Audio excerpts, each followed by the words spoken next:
I'm Sofia Amico, and I'm here with my guest, Renee Nakata, who is an program director at KAKU, the FM radio station that's part of a KAKU. So welcome, Renee. Thanks for joining us. Thank you. So, can you tell us about how you got into radio? By accident, quite frankly.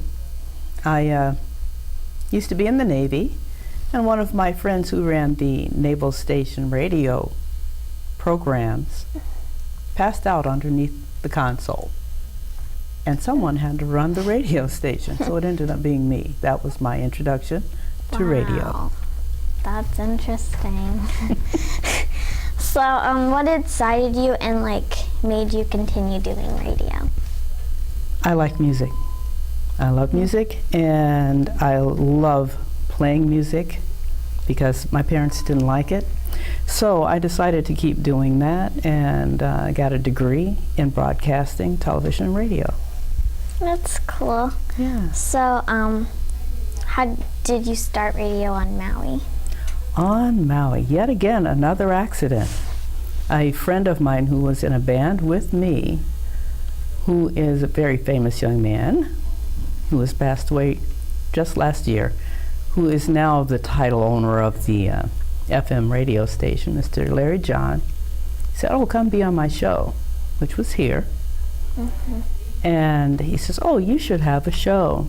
And I ended up having a radio show here. That's cool. Mm-hmm. So, why did you create this particular show? Well, the show I had, and I don't have that show anymore because now being program director, it gets a little bit too busy for me, and I also have another show on another radio station here on Maui. It keeps me pretty busy. So the show itself was Women Matters, because we need to talk about Women Matters. And it was all about what women need to know, young women need to know, older women need to know, because there's things that your mother doesn't tell you. So, have you had any guests that stood out to you in particular on your radio? Oh my goodness, I've had so many. It's hard to remember all of them. I think there was one that ended up having, well, two that had shows and still have shows now. Michigas was one. It's very mystical, very spiritual show, and the other is Amora St. John, who still has her show called Gutsy Women. Wow. Yeah. That's cool. So, what has been your favorite moment on your radio show? On my show? Mm-hmm. On my show, let's see. My favorite moment on my show was my very first show, when I sat down and had no clue what I was going to call it, no clue what I was going to say for an entire hour. That was exciting. Much like now, I'm sure. Yeah. So, you have a nickname. Oh, here we go. So, what is it, and can you explain the story behind it? And what might that nickname be? Sweet Mama Dee. Alrighty. Well, the sweet part. I was adopted, and for 2 years I had no name. So the first 2 years, my nurse called me Sweetie Pie. So when I was adopted, that stuck, and half my family still to this day doesn't know my real name. So it's Sweetie Pie. And as I started bands, and arriving here, the other Mama Dee part came in. Mm-hmm. My bass player decided, I can't call you by your real name. Renee Nakata just doesn't go with the blues. So it ended up being Sweet Mama Dee, because I was older than everybody in the band. So that's how that came about. That's pretty cool. So you're now the program director, as you mentioned before. So what do you hope to create for the station? I hope to bring it to a more local level, because we need to bring the station KAKU and KAKU together for the community, so they know that we are together and we are here for them. Mm-hmm. Yes. Okay, so are you doing, so you mentioned you have another radio show I do. that you kind of went into. Could you explain more about that? I am also on Mana'o Radio. I do a blues show called The Blues Rainbow, where I play all blues all the time.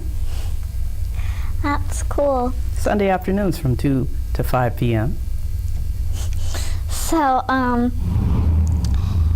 I also know you're a blues singer, as you kind of mentioned, so like tell us more about how you got started into doing that. Well, I have always loved to sing, but didn't know why. As I said, I was adopted. Turns out I got my adoption records released about the time I had my second child. I was almost 30 years old, and it turns out my mother was a blues singer. I never knew that, and she'd been singing blues long before I came along, and apparently it's in the blood somewhere. One of those DNA things. Yeah. So you have any like gigs that you booked that were really cool? Oh mercy, we before.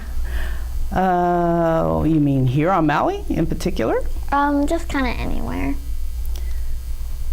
And growing up, singing in the restrooms with the rest of the folks that like to sing, skipping class, that kind of thing, were the guys from the Ohio Players, Gap Band, all these people that I grew up with who ended up growing up to be really big stars, and that's kind of how that went. So, do you have a singer that you like to listen to? Oh, absolutely. I have several. There's Etta James. There is, oh my goodness. I like gospel singers. I'm big on gospel singers. I was also in the Staple Singers Quartet a long time ago. Mm-hmm, that's cool. Mm-hmm. Is there like a go-to song, maybe? A go-to song? Yeah. My go-to song is At Last, because one of the first things that my mother, the night that I met her, she sat down at the piano and sang At Last to me. So yeah, that's my go-to song. It's hard to not cry through it, but it's my go-to song. So, can you give us a demonstration? No. Nice try though, but no. Okay, well, is there any advice you want to give youth who wants to start doing radio? If you really want to do that, start where you are. If you know who and what you want to do, start there. Do you? I mean, yeah. What might that be? I don't know. You're doing pretty good right now. An interview might be kind of the Oprah thing for you? No? So, thank you so much for sharing with us. You're very welcome, Sophia. Thank you for inviting me.